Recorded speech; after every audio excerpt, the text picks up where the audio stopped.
You know, there are people out there who will say stupid things like, you have too many books. You have too many horror books. You read too much creepy stuff. I say we should feed those people to the zombies.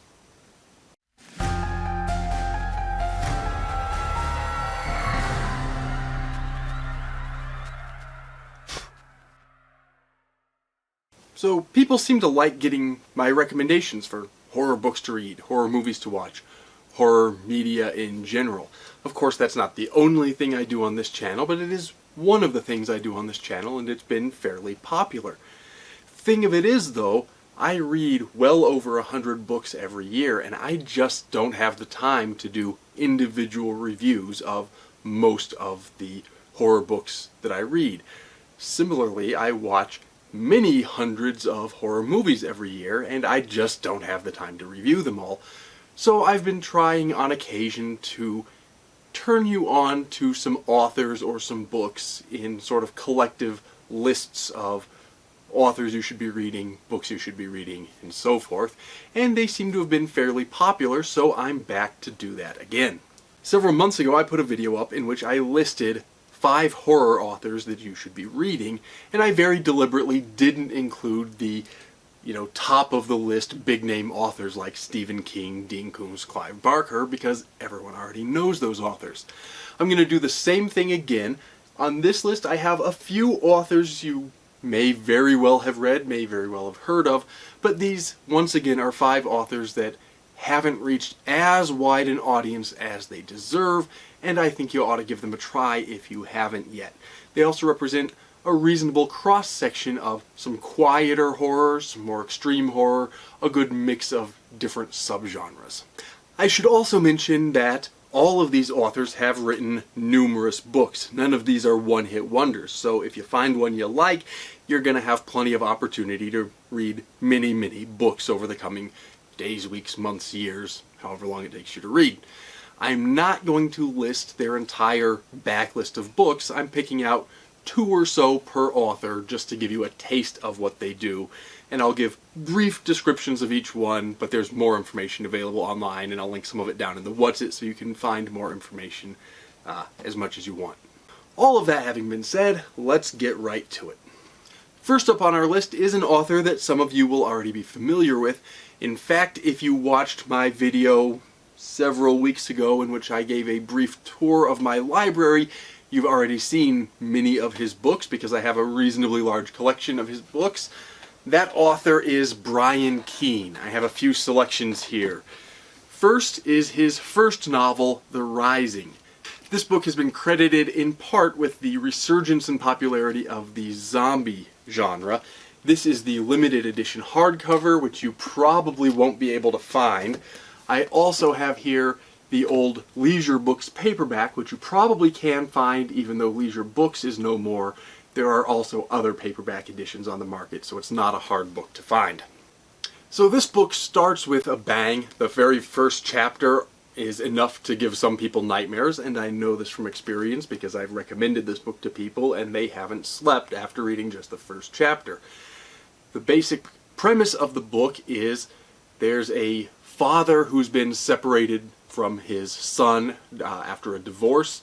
The zombie apocalypse happens and he is embarking on a long journey to try to find his son. He has reason to believe that his son has survived. They are now out of communication, but he meets several people along the way. He goes on this journey. So this is a very heartfelt father and son kind of a story with a lot of zombie action, a lot of gore, a lot of good scares, and an excellent book. If you like this one, there are also sequels, in particular City of the Dead, the direct sequel, and there are several spin-offs, so you can spend a lot of time in the Rising world if you like Brian Keene's The Rising. Next up from Brian Keene is Terminal. And again, this is the limited edition hardcover edition, which you'll probably struggle to find. You can also find paperback editions. It's not going to be too hard for you to find some copy of Brian Keene's Terminal. Now, Terminal is not exactly a horror novel, although I think it fits well within the genre. It's more of a crime thriller with some supernatural elements. And this book follows Tommy O'Brien, who's a working class kind of guy, gets by but doesn't have much. He gets diagnosed with terminal cancer, told he doesn't have very much time left. He wants to leave something for his family after he's dead and figures he's not going to live long anyway. It might be a good idea to rob a bank. If he gets caught, you know, he's not going to live long anyway, and if he gets away with it, he'll have something then to leave his family. Well, without spoiling anything, the bank heist goes wrong. It turns into a hostage situation, and there are some supernatural elements, and this book really explores good and evil and what good people can do when they're pushed to the edge. There are some religious themes, but it's not like a religious preachy book. It explores religious themes. Very interesting, explores sort of what people will do for their families, and one of my favorite books. Not just of Brian's, but period, one of my favorite books. I highly recommend Terminal. The next author on our list is Mary SanGiovanni, an author who is probably a little less well known, but she very much deserves to be. Another excellent author. She writes primarily cosmic horror, which is sometimes called Lovecraftian horror. It has to do with these extra-dimensional beings and sort of the nature of reality. Really creepy stuff. The first one I have to recommend of hers is this one, The Hollower. Now, The Hollower is a faceless entity. He wears a fedora and a black coat, has no face, very creepy sort of guy like you might see on the cover. In fact, you might think of the Hollower as somewhat akin to Slender Man, if you're familiar with the creepypasta mythology. However, the Hollower predates Slender Man, and I think the Hollower might have inspired Slender Man. I can't prove that, but just going by the chronology, they're similar stories and the Hollower came first. Slender Man is very well known, of course. If you like that kind of story, the Hollower will definitely be right up your alley. I'm also going to recommend Found You, which is a direct sequel to The Hollower. All of her work is sort of in the cosmic horror subgenre. These are directly connected within the same mythology. So read The Hollower first, I guarantee you'll like it, and then read Found You next.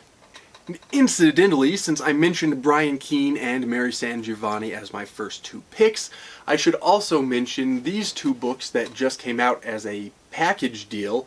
Stories for the Next Pandemic by Brian Keene. This is a short story collection of works that he wrote during the 2020 lockdown pandemic, all of that madness. And Mary SanGiovanni's The Shapes of Night, which is again a cosmic horror kind of a story.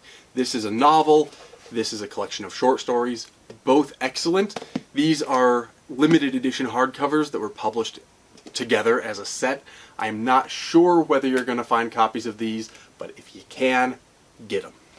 Next on our list is an author many of you have probably heard of. In fact, I would dare say most of you have probably heard of. Unfortunately, fewer people have probably read his work. During his lifetime, he achieved more success overseas in the UK than he did in the United States. Although, since his passing, quite a few years back now, his work does seem to have enjoyed a sort of resurgence in popularity here in the United States. A lot of you will be at least familiar with his name, and that is Richard Laymon. Now, Richard Laymon was a very prolific author. I just plucked a couple of books from my own collection. I have here Savage, which was his take on Jack the Ripper. And, you know, Jack the Ripper stories are almost a dime a dozen at this point. The mythology has grown so large. People have written their nonfiction books where they hypothesize Jack the Ripper may have been so-and-so, or somebody else puts a book out and says, no, it was this other person instead. Fictional accounts have been published, both natural and supernatural. This is, I think, one of the best treatments of Jack the Ripper in fiction. And then we have One Rainy Night. This is a story about a strange black rain that begins to fall in this town. And when people come into contact with this rain, they go crazy. They become extremely aggressive, extremely violent people. This is almost a zombie novel because of that sort of, people becoming not quite mindless, but very aggressive, becoming not themselves. But it's unlike any zombie novel that you've ever read. It's also this supernatural, there's this black rain. So it's an interesting premise, a good read. And then also I grabbed Darkness Tell Us, which was Richard Laymon's take on the Ouija board story. This is, again, a stereotypical start to a Ouija board story. Some kids are playing with a Ouija board at a party, and they end up actually summoning something. And the thing about all of Richard Laymon's work, these included, but also true of all of his other works, they're just a lot of fun. By no means is Richard Laymon the most extreme author, but he does dabble in a lot of extreme horror, a lot of violence. These are books that just hit the ground running and never let up. They're a blast to read, and if you haven't read Richard Laymon, you really need to. These are 3 great choices. I recommend these 3, but really you can't go wrong. Anything on Richard Laymon's backlist is going to be a good time. Let's move on now from an author that I think at least most of you have probably heard of, if not read, Richard Laymon, to an author that I suspect relatively few of you have heard of, although he certainly deserves a much larger audience, and that is James Newman. The first of James Newman's books that I want to talk about is Midnight Rain. I have here the limited edition hardcover. This is in a custom slipcase that was made by another collector. It didn't come with the slipcase, it came this way. This is the limited edition hardcover. Again, you'll probably struggle to find this edition, but there's also a paperback of Midnight Rain, again put out by Leisure Books. They are now out of business, as I mentioned, but I don't think you'll have too hard of a time finding Midnight Rain. Now, Midnight Rain is not exactly a horror novel. It has horror elements, but in many ways it's more of a crime novel, a crime thriller. It's a story about a young boy, as a sort of coming-of-age novel. This is a preteen. Yeah. This is a 12-year-old boy who witnesses a murder. And that sets off the action of the story as he deals with both the emotional and intellectual fallout from having witnessed the murder, and now he's involved in this crime. So it's an excellent thriller. The thing that justifies its position on this list of horror authors is that even though this isn't exactly a horror novel, it does have some horror elements, and it's clear that James Newman is a horror author. Even though the book is more of a crime novel, it's full of little nods to the horror genre, little pacing techniques that come from the horror genre, lots of things for horror lovers to love about this book. Again, this is one of my favorites. You can tell because I did get this extra slipcase to keep it protected. This is a treasure, and I don't think any of you will be disappointed if you pick up a copy of James Newman's Midnight Rain. One of the interesting things about James Newman's work is we can move from a serious, heartfelt sort of thriller like Midnight Rain right over to a book like this, Night of the Loving Dead, co-authored by James Newman. This is a tiny little book, very short novella, but it is excellent. If you love B horror movies, particularly those from the 80s, although it's true of some even currently being made, you will love this book. This is a zombie novel. There are people at a morgue, and the zombies start coming to life in the morgue. But they are not hungry for brains. They are hungry for, shall we say, carnal knowledge. They want to know people in the biblical sense, okay? So that's the premise of this book, and it's just a riot to read. There are phrases in here that you don't expect to ever read in literature. But the thing of it is, it also has a lot of heart. It's just a sick and twisted sort of a heart. I love this book as well. In many ways, it's the opposite of Midnight Rain, but that just shows the author's range. If you're looking for a more just fun, extreme, over-the-top B horror kind of a story, you really can't go wrong with Night of the Loving Dead. And if you're looking for a more serious, more what we might call a straight thriller or a straight horror novel, then Midnight Rain is going to be more for you. And last, but certainly not least, is an author I have mentioned on this channel before. In fact, I mentioned one of his books on my video where I listed 5 of the most disturbing books that I've ever read, and I in fact will be making a follow-up to that as well, where I'm going to list some more of the most disturbing books I've ever read, so make sure you subscribe and ring the notification bell so you don't miss it.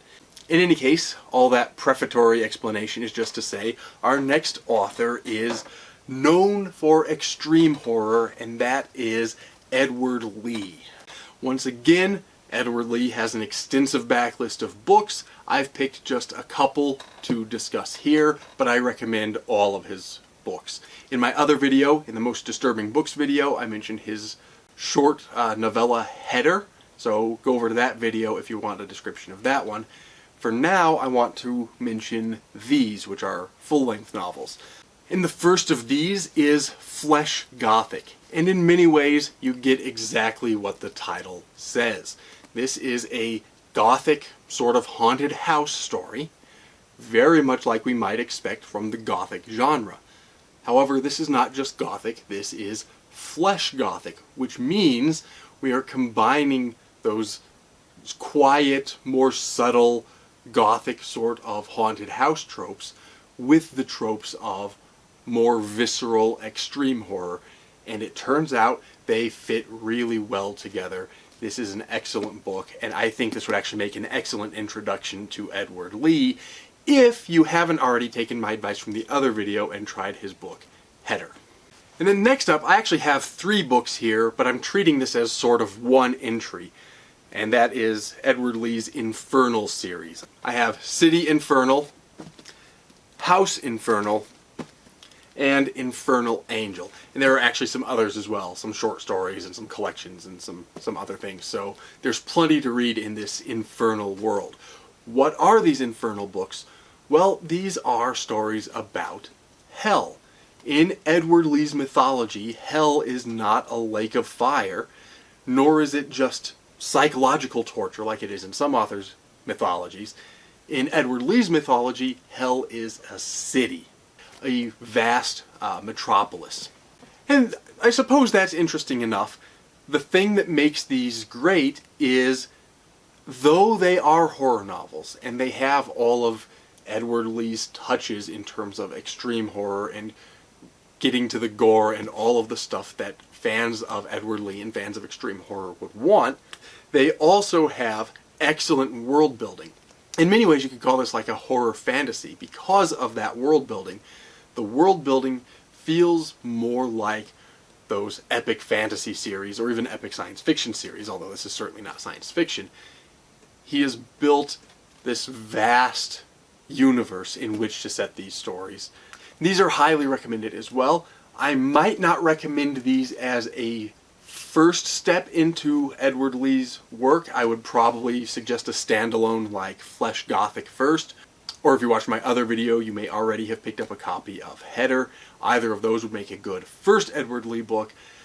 But if you like what you've read, and I think that you will, particularly if you like more extreme horror, then I recommend picking up these Infernal books. The first of these books is City Infernal, so if you don't want to pick up the whole series all at once, that would be the place to start.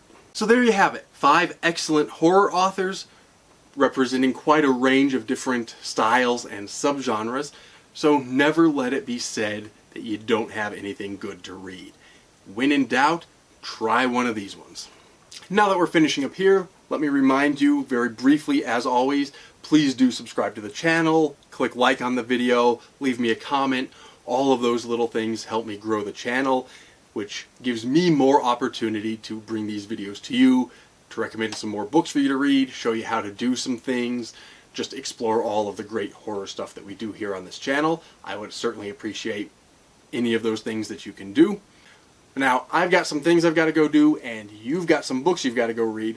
So let me say, as always, take care and stay scared.